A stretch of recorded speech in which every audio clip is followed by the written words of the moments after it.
Hello नमस्कार सुप्रभात दोस्तों, मैं सतीश अपने परिवार सिलेक्शन गुरु जी यूट्यूब चैनल पर आपका हार्दिक स्वागत है, अभिनंदन करते हैं। तो चलिए हम रोज़ की तरह आज भी जीएस के 20 क्वेश्चन को आपके सामने लेकर आए हुए हैं, जो कि हमारे सीआरपीएफ ट्रेडमैन और यूपीपी कांस्टेबल के बेसिस पर आधारित है। ठीक, तो चलिए हम आज एक अच्छे क्वेश्चन के साथ आपके सामने आए हुए हैं। तो हम अपने प्रैक्टिस सेट की तरह पढ़ते हैं, अपना पहला क्वेश्चन देखते हैं। हमारा पहला क्वेश्चन दिया है कि किसी व्यक्ति को किसी व्यक्ति को किसी व्यक्ति को भारत के एक नागरिक के रूप में मान्यता प्रदान करना भारत के संविधान के डैश के अधीन है। मतलब किसी व्यक्ति को भारत के एक नागरिक के रूप में मान्यता प्रदान करना भारत के संविधान के डैश के अधीन है, मतलब किसके अधीन है। ऑप्शन दिया आपका अनुच्छेद 12 से 36, ऑप्शन भी दिया अनुच्छेद 1 से 4, ऑप्शन सी दिया अनुच्छेद 5 से 11 और ऑप्शन डी दिया आपका अनुच्छेद 36 से 51। अनुच्छेद 36 से 51। अगर ऑप्शन ए की बात करें तो ऑप्शन एक दिया आपका क्या दिया है कि अनुच्छेद 12 से 36। 12 से 36, इस 12 से 36 में क्या है, इसमें बताया गया आपका मौलिक अधिकार के बारे में बताया गया है। मौलिक अधिकार किसने बताया, 12 से अनुच्छेद 12 से 36 भाग कौन सा, भाग 3 है। ठीक, और अनुच्छेद भी दिया आपका अनुच्छेद 1 से 4, ये भाग कौन सा भाग 1 है। इसमें क्या बताया, इसमें संघ और राज्य क्षेत्र के बारे में बताया गया है। संघ एवं राज्य क्षेत्र के बारे में बताया गया है, भाग 1 है। ठीक, अनुच्छेद कहाँ का, अनुच्छेद 1 से 4 तक। और ऑप्शन सी आपका दिया अनुच्छेद 5 से 11, जो कि भाग कौन सा, भाग 2 है, भाग 2। इसमें क्या होता है, इसमें नागरिकता के बारे में बताया गया है, नागरिकता के बारे में। ठीक, और ऑप्शन डी आपका दिया अनुच्छेद 36 से 51, ये कौन सा भाग है, भाग 4 है। अब भाग 4, इसमें क्या है, नीति निर्देशक तत्व।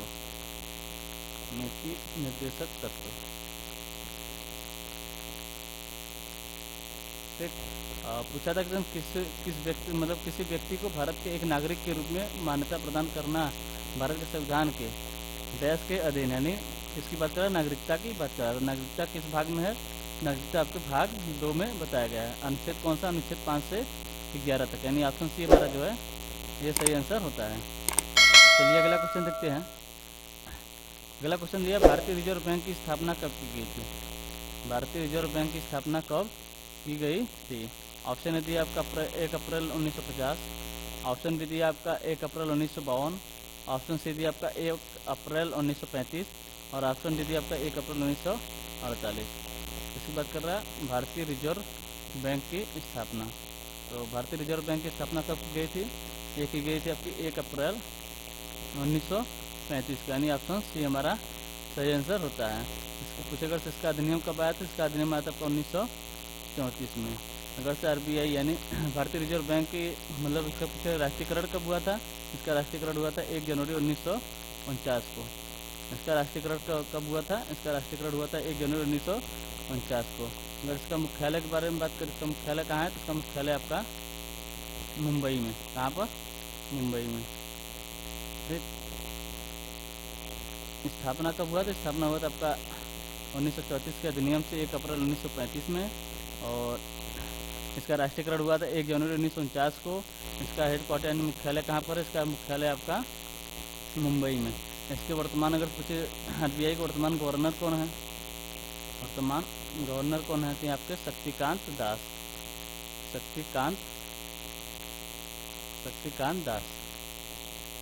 ठीक, 21 नंबर गवर्नर है, तो 25वें नंबर के आपके गवर्नर है। अगर पूछे 24वें नंबर गवर्नर कौन थे, तो ये थे आपके उर्जित पटेल। कौन थे, उर्जित पटेल किस नंबर के थे, ये थे आपके 24वें नंबर के। इनके पहले थे आपके रघुराम राजन, जो कि 23वें नंबर के गवर्नर थे। 23वें नंबर के गवर्नर थे। अगर पूछे भारतीय रिजर्व बैंक के मतलब पहले गवर्नर कौन थे, तो थे आपके सर ऑसबॉर्न स्मिथ।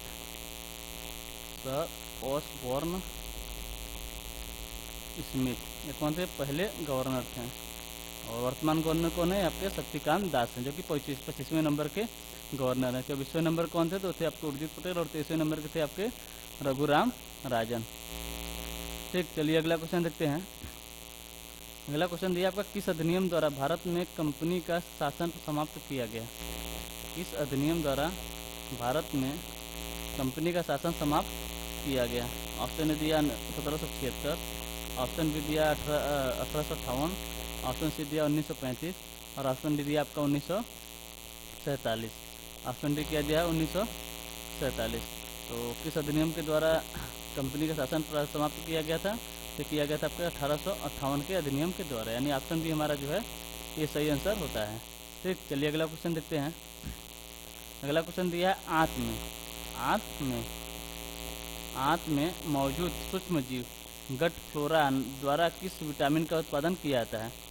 आंत में मौजूद सूक्ष्म जीव गट फ्लोरा द्वारा कौन से विटामिन का उत्पादन किया जाता है? ऑप्शन ए दिया आपका विटामिन के, ऑप्शन बी दिया आपका विटामिन डी, ऑप्शन सी दिया आपका विटामिन सी और ऑप्शन डी दिया आपका विटामिन ए। तो कौन सा सूक्ष्म जीव है आपका? सूक्ष्म जीव कौन सा है आपका? Gut flora. इसके द्वारा कौन से विटामिन का उत्पादन किया था आपके विटामिन के का, यानी ऑप्शन ए हमारा जो है ये सही आंसर होता है। अगर पूछे विटामिन के का रासायनिक नाम क्या है, इसका रासायनिक नाम है फिलोक्विनोन। क्या है? फिलोक्विनोन।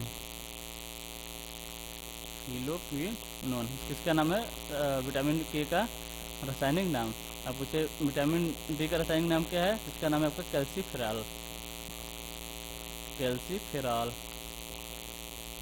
किसका विटामिन नाम है, रासायनिक नाम है विटामिन डी का। और विटामिन सी की बात करें, इसका रासायनिक नाम क्या है? तो इसका रासायनिक नाम है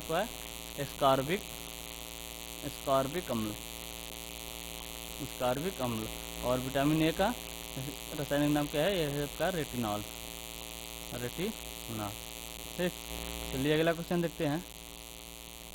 अगला क्वेश्चन दिया, भारत की कौन सी पर्वत श्रृंखला सबसे प्राचीन है? भारत की कौन सी पर्वत श्रृंखला सबसे प्राचीन है? ऑप्शन ए दिया आपका हिमालय, ऑप्शन डी दिया आपका नीलगिरी, ऑप्शन सी दिया आपका अरावली और ऑप्शन डी दिया आपका सतपुड़ा।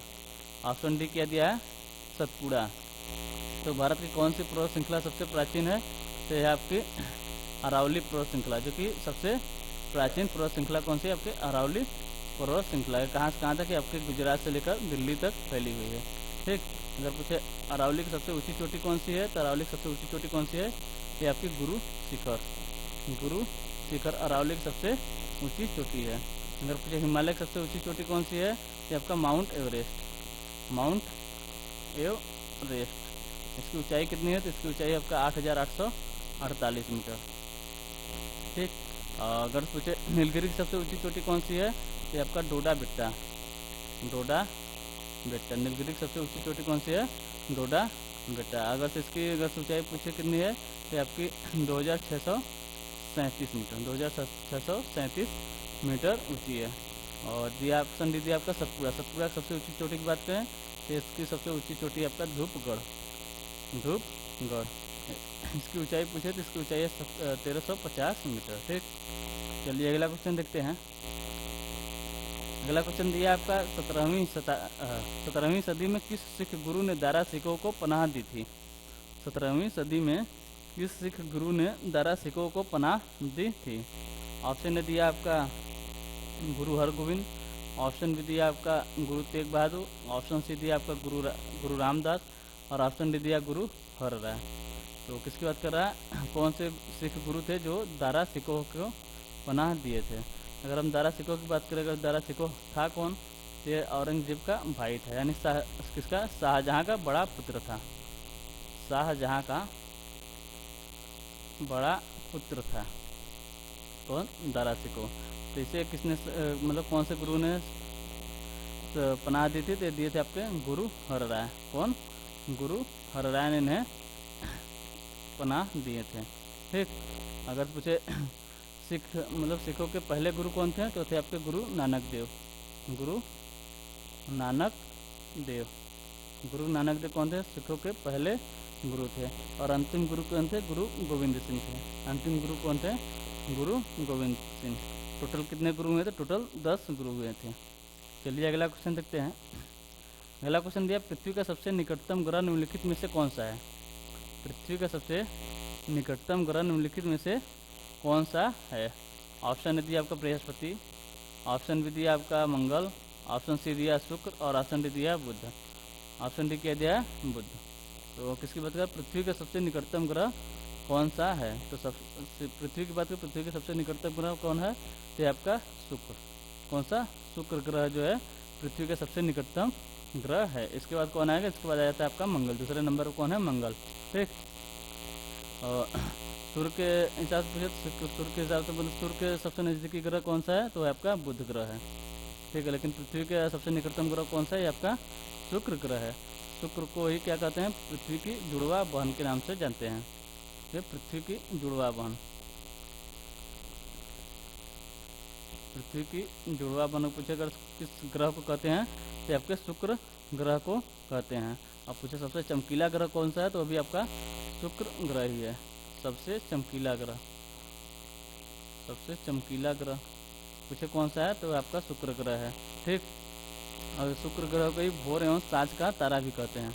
भोर एवं साँझ का तारा पूछे किस ग्रह को कहते हैं? तो आपके शुक्र ग्रह को कहते हैं। चलिए अगला क्वेश्चन देखते हैं।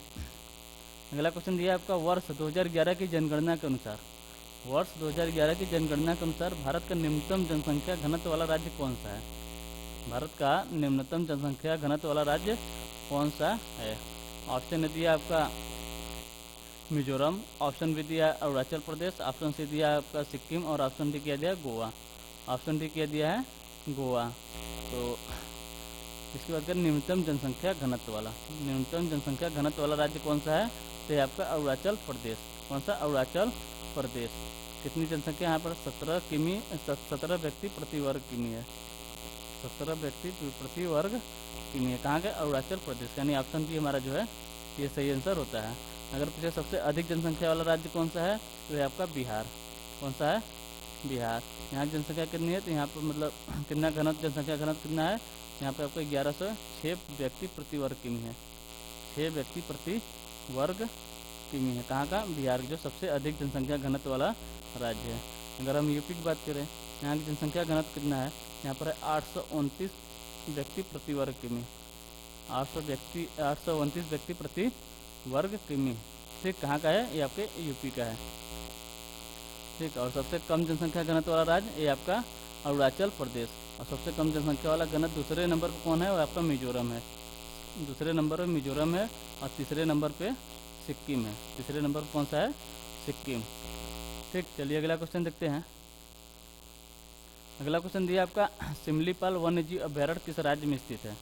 सिमलीपाल वन्यजीव अभयारण्य किस राज्य में स्थित है? ऑप्शन ए दिया आपका गुजरात, ऑप्शन बी दिया आपका उड़ीसा, ऑप्शन सी दिया मध्य प्रदेश और ऑप्शन डी दिया असम। ऑप्शन डी दिया आपका असम। तो किसकी बात करें? सिमलीपाल वन्यजीव अभयारण्य की। तो सिमलीपाल वन्यजीव अभयारण्य कहाँ है? ये आपके उड़ीसा राज्य में। कहाँ पर? उड़ीसा राज्य में। नहीं, ऑप्शन बी हमारा जो है ये सही आंसर होता है। सिमलीपाल है। और कौन सा एक है आपका? भितरकनिका। भितरकनिका पूछे कहाँ का है? राष्ट्रीय जीव अभयारण्य। तो यह भी आपके उड़ीसा का है। सिमलीपाल, भितरकनिका। ठीक। अब पूछे गुजरात में कौन कौन सा है? कौन कौन सा राष्ट्रीय उद्यान है? यहाँ पर आपका एक है गिर राष्ट्रीय उद्यान। गिर राष्ट्रीय उद्यान कहाँ का है? ये आपके गुजरात का है। एक है आपका ब्लैक बक राष्ट्रीय उद्यान। ब्लैक बक राष्ट्रीय उद्यान कहाँ का है? ये भी आपके गुजरात का है। एक है आपका वंशदा। कौन कौन से हो गए? गिर राष्ट्रीय उद्यान, ब्लैक बक और वंशदा। पूछे कहाँ का है? ये आपके गुजरात के राष्ट्रीय उद्यान है। ठीक। तो चलिए अगला क्वेश्चन देखते हैं। अगला क्वेश्चन दिया आपका कि भारत सेवक समाज की स्थापना निम्नलिखित में से किसने की थी? भारत सेवक समाज की स्थापना निम्नलिखित में से किसने की थी? ऑप्शन ए दिया आपका बाल गंगाधर तिलक, ऑप्शन बी दिया आपका लाला लाजपत राय, ऑप्शन सी दिया आपका चित्तरंजन दास और ऑप्शन डी क्या दिया? गोपाल कृष्ण गोखले। किसने किया है? गोपाल कृष्ण गोखले। कहता है भारत सेवक समाज की स्थापना निम्नलिखित में से किसने की थी? तो अगर इसकी स्थापना कब हुई थी? तो इसकी स्थापना हुई थी आपके 12 जून 1905 को। 12 जून 1905 को स्थापना किसने किया था? तो इसके थे आपके गोपाल कृष्ण गोखले। इसने गोपाल कृष्ण गोखले। यानी ऑप्शन डी हमारा जो है ये सही आंसर होता है। चलिए अगला क्वेश्चन देखते हैं। अगला क्वेश्चन दिया, अंतर्राष्ट्रीय न्यायालय कहाँ स्थित है? अंतर्राष्ट्रीय न्यायालय कहाँ स्थित है? ऑप्शन ए दिया आपका पेरिस, ऑप्शन बी दिया द हेग, ऑप्शन सी दिया रोम और ऑप्शन डी दिया न्यूयॉर्क। ऑप्शन डी क्या दिया? न्यूयॉर्क। तो अंतर्राष्ट्रीय न्यायालय कहाँ स्थित है? तो है आपके द हेग में, यानी ऑप्शन बी हमारा सही आंसर होता है। अगर पूछे द हेग कहाँ है, आपके नीदरलैंड में है, नीदरलैंड। ठीक, अगर पूछे इसका स्थापना कब हुआ, तो इसका स्थापना हुआ था 1945 में। कब? 1945 में। चलिए अगला क्वेश्चन देखते हैं। अगला क्वेश्चन दिया, तृतीय पानीपत युद्ध कब लड़ा गया था? तृतीय पानीपत युद्ध कब लड़ा गया था? ऑप्शन ने दिया आपका 1757, ऑप्शन बी दिया आपका 1761, ऑप्शन सी दिया है 1764 और ऑप्शन डी किया दिया 1756। 1756। तो तृतीय पानी युद्ध की बात कर रहा था। तृतीय पानी युद्ध कब लड़ा गया था? ये लड़ा गया था आपका 1761 में। किसके किसके बीच? तो था आपका मराठों एवं अहमद शाह अब्दाली के बीच। अहमद शाह अब्दाली के बीच, अहमद शाह अब्दाली के बीच क्या हुआ था? पानीपत का तृतीय युद्ध लड़ा गया था। ठीक, अगर पूछे मराठों की तरफ से कौन थे, तो ये थे आपके सदाशिवराव। कौन थे?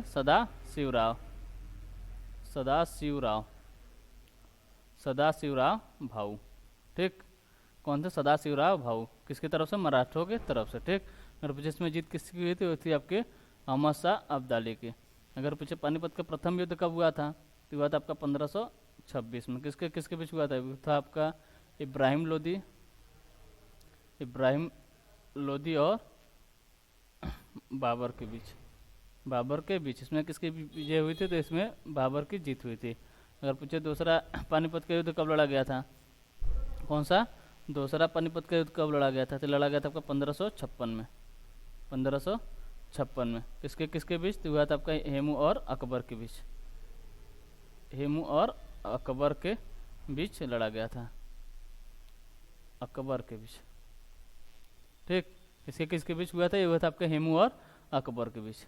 तो क्वेश्चन था हमारा, तृतीय पानीपत युद्ध कब लड़ा गया था? तो लड़ा गया था आपका 1761 में, यानी ऑप्शन बी हमारा जो है ये सही आंसर होता है।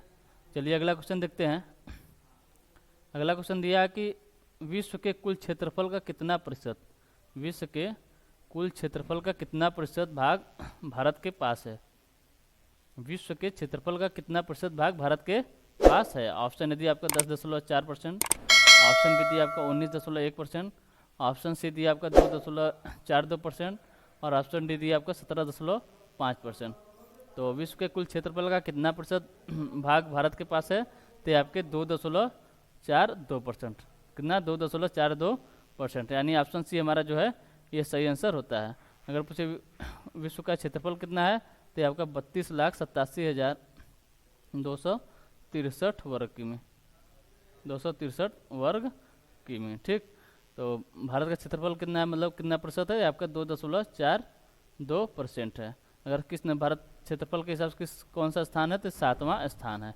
अगर से पूछे पहले स्थान पे कौन है, तो पहले स्थान पे आपका रूस है। कौन है? रूस। दूसरे पे कौन है? दूसरे पे आपका कनाडा, दूसरे पे कनाडा है। तीसरे पे कौन है? तीसरे पे आपका चीन। चौथे पे आपका अमेरिका, चौथे पे अमेरिका है। पांचवें पे आपका ब्राज़ील, और छठे नंबर की बात करें, छठे नंबर पे कौन सा? छठे नंबर पे आपका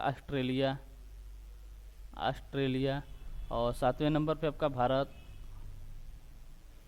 आठवें नंबर पे कौन है? तो 18 नंबर पे आपका अर्जेंटीना। अर्जेंटीना किस नंबर पे है? ये आपके 8वें नंबर पे।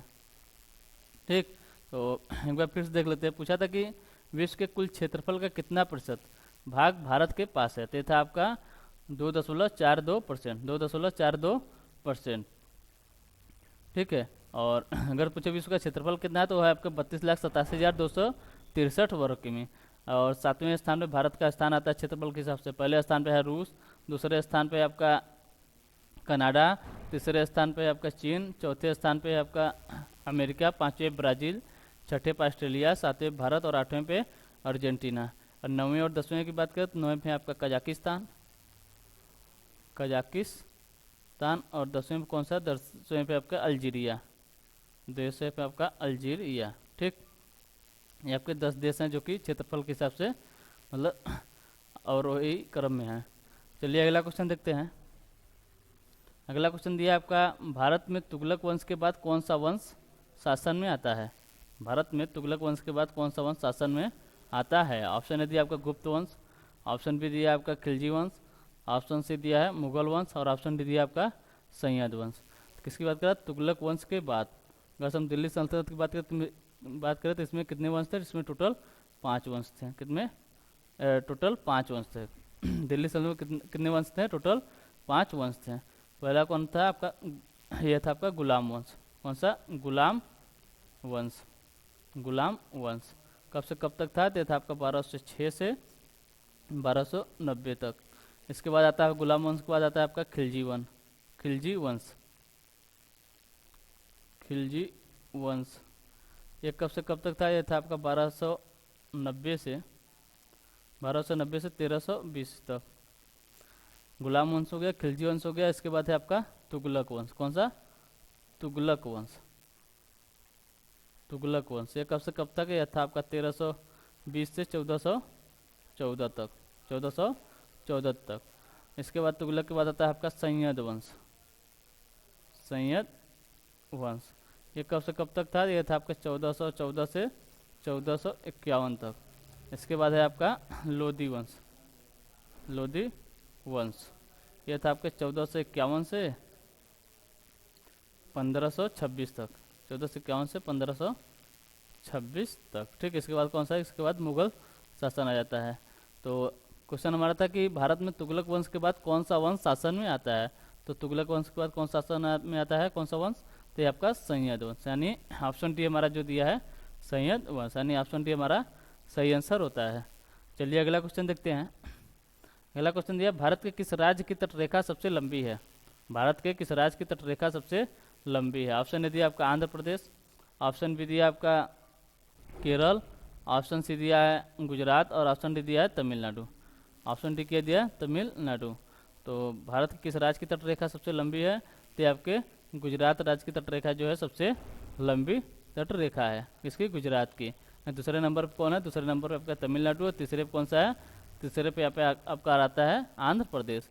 अगर पूछे भारत के किस राज्य की तटरेखा सबसे छोटी है तो है आपकी किसकी? गोवा की। किसकी? गोवा की तटरेखा सबसे छोटी है। कितना है? तो 101 किमी है। और गुजरात के इसके बारे में बात करें, इसका कितना तटरेखा है, कितनी लंबी है? तो लगभग 1600 किमी है। ठीक, तो चलिए अगला क्वेश्चन देखते हैं। अगला क्वेश्चन दिया आपका, सवाना घास के मैदान कहाँ स्थित हैं? सवाना घास के मैदान कहाँ स्थित हैं? ऑप्शन ए दिया आपका अफ्रीका, ऑप्शन बी दिया यूरोप, ऑप्शन सी दिया उत्तरी अमेरिका और ऑप्शन डी दिया आपका दक्षिणी अमेरिका। इसकी बात करें सवाना घास के मैदान कहाँ स्थित है, तो सवाना घास के मैदान कहाँ स्थित है? आपके अफ्रीका में स्थित है, यानी ऑप्शन ए हमारा जो है ये सही आंसर होता है। अगर हम और घास की बात करें, जैसे पूछ लिया आपका डाउन्स घास के मैदान, डाउन्स घास के मैदान कहाँ स्थित हैं? तो ये आपके ऑस्ट्रेलिया में है। कहाँ पर है? ऑस्ट्रेलिया में। डाउन्स घास के मैदान कहाँ पर है? ऑस्ट्रेलिया में। अगर पूछे स्टेपिज घास के मैदान कहाँ है? स्टेपिज ये है आपके एशिया में। एशिया में। ठीक, इसके बाद आपका प्रेयरीज, प्रेयरीज घास के मैदान कहाँ है? तो ये आपके यूरोप में। यूरोप में कौन सा है? ये आपका प्रेयरीज घास के मैदान। अगर पूछे पंपाज घास के मैदान कहाँ है? पंपाज है आपका उत्तर अमेरिका में। उत्तर अमेरिका में। उत्तर अमेरिका में कौन सा घास का है? पंपाज घास के मैदान कहाँ है? ये आपके उत्तर अमेरिका में। एक आपका वेल्स, वेल्स कहाँ है? तो ये आपके दक्षिण अफ्रीका में है। दक्षिण अफ्रीका में। ठीक, चलिए अगला क्वेश्चन देखते हैं। अगला क्वेश्चन दिया आपका, लाइफ डिवाइन, लाइफ डिवाइन के लेखक कौन है? लाइफ डिवाइन के लेखक कौन है? ऑप्शन ए दिया आपका महात्मा गांधी, ऑप्शन बी दिया आपका अरविंद घोष, ऑप्शन सी दिया रविंद्रनाथ टैगोर और ऑप्शन डी क्या दिया है? मौलाना आज़ाद। ऑप्शन डी क्या दिया है? मौलाना आज़ाद। तो किसकी बात कर रहा है? Life divine. लाइफ डिवाइन के लेखक कौन है? तो ये आपके अरविंद घोष, यानी ऑप्शन बी हमारा जो है ये सही आंसर होता है। चलिए अगला क्वेश्चन देखते हैं। अगला क्वेश्चन दिया, राष्ट्रीय गोपाल रत्न पुरस्कार, राष्ट्रीय गोपाल रत्न पुरस्कार किस केंद्रीय मंत्रालय से संबंधित है? राष्ट्रीय गोपाल रत्न पुरस्कार किस केंद्रीय मंत्रालय से संबंधित है? ऑप्शन ए दिया आपका कृषि और किसान कल्याण मंत्रालय। ऑप्शन बी दिया आपका मत्स्य पालन, पशुपालन और डेयरी मंत्रालय। ऑप्शन सी दिया आपका रसायन और उर्वरक मंत्रालय। और ऑप्शन डी क्या दिया है, ग्रामीण विकास मंत्रालय। किसकी बात कर रहा है, राष्ट्रीय गोपाल रत्न पुरस्कार। राष्ट्रीय गोपाल रत्न पुरस्कार किस केंद्रीय मंत्रालय संबंधित है, तो ये आपके मत्स्य पालन, पशुपालन और डेयरी मंत्रालय से संबंधित है। यानी ऑप्शन बी हमारा जो है ये सही आंसर होता है। अगर पूछिए कब दिया जाता है, तो दिया जाता है आपका 26 नवंबर को। 26 नवंबर को। और 26 नवंबर को ये कौन सा दिवस मनाया जाता है, तो ये मनाया जाता है आपका राष्ट्रीय दूध दिवस। राष्ट्रीय दूध दिवस। राष्ट्रीय दुग्ध दिवस कब मनाया जाता है, मनाया जाता है आपका 26 नवंबर को। अगर पूछे 1 जून को कौन सा दिवस मनाया जाता है, तो वहाँ पर मनाया जाता है आपका अंतर्राष्ट्रीय दूध दिवस। अंतर्राष्ट्रीय दूध दिवस। अंतर्राष्ट्रीय दूध दिवस। राष्ट्रीय दूध दिवस 26 नवंबर, अंतर्राष्ट्रीय दूध दिवस 1 जून को। 1 जून को, ठीक। ये पुरस्कार भी जो कि गोपाल रत्न, राष्ट्रीय गोपाल रत्न पुरस्कार है, ये भी आपके 26 नवंबर को ही दिया जाता है। अगर इसके प्राइस की बात करें तो फर्स्ट स्थान पर कितनी प्राइस है, तो टोटल है 5 लाख। और सेकेंड पर है 3 लाख। और थर्ड स्थान पर कितना है, थर्ड स्थान पर आपका 2 लाख का प्राइस है, ठीक। चलिए अगला क्वेश्चन देखते हैं। अगला क्वेश्चन दिया आपका संगई महोत्सव किस भारतीय राज्य का सांस्कृतिक उत्सव है। संगई महोत्सव किस भारतीय राज्य का सांस्कृतिक उत्सव है। ऑप्शन ए दिया आपका मेघालय। ऑप्शन बी दिया है कर्नाटक। ऑप्शन सी दिया असम। और ऑप्शन डी दिया है मणिपुर। तो संगई महोत्सव किस भारतीय राज्य का सांस्कृतिक महोत्सव है, तो ये आपके मणिपुर राज्य का। यानी ऑप्शन डी हमारा जो है ये सही आंसर होता है। चलिए अगला क्वेश्चन देखते हैं। अगला क्वेश्चन दिया भारत के संविधान के किस अनुच्छेद में, भारत के संविधान के किस अनुच्छेद में पोषण के स्तर और जीवन स्तर को बढ़ाने के लिए सार्वजनिक स्वास्थ्य में सुधार के लिए राज्य के कर्तव्य के बारे में बात की गई है। मतलब किस अनुच्छेद में पोषण के स्तर और जीवन स्तर को बढ़ाने के लिए और सार्वजनिक स्वास्थ्य में सुधार के लिए राज्य के कर्तव्य के बारे में बात की गई है, यानी मौलिक कर्तव्य की बात कर रहा है। तो किस अनुच्छेद में है, तो ये आपके अनुच्छेद, ऑप्शन ए दिया आपका अनुच्छेद 45। ऑप्शन बी दिया अनुच्छेद 33। ऑप्शन सी दिया अनुच्छेद 12। और ऑप्शन डी दिया अनुच्छेद 18। तो किस में बात की गई है, तो अनुच्छेद 47 में बात की गई है। अनुच्छेद 47 में बात की गई है। तो यहाँ पर इसके है ना 47, अनुच्छेद 47, यानी ऑप्शन ए हमारा जो है ये सही आंसर होता है, ठीक। तो चलिए आज के लिए बस इतना ही। अब आपसे मिलते हैं आपके अगले प्रैक्टिस सेट में। अगर आपको सेशन अच्छा लग रहा हो तो लाइक और सब्सक्राइब जरूर करें और शेयर करना ना भूलें, ठीक है। तब तक लिए टेक केयर, बाय बाय, जय हिंद, जय भारत।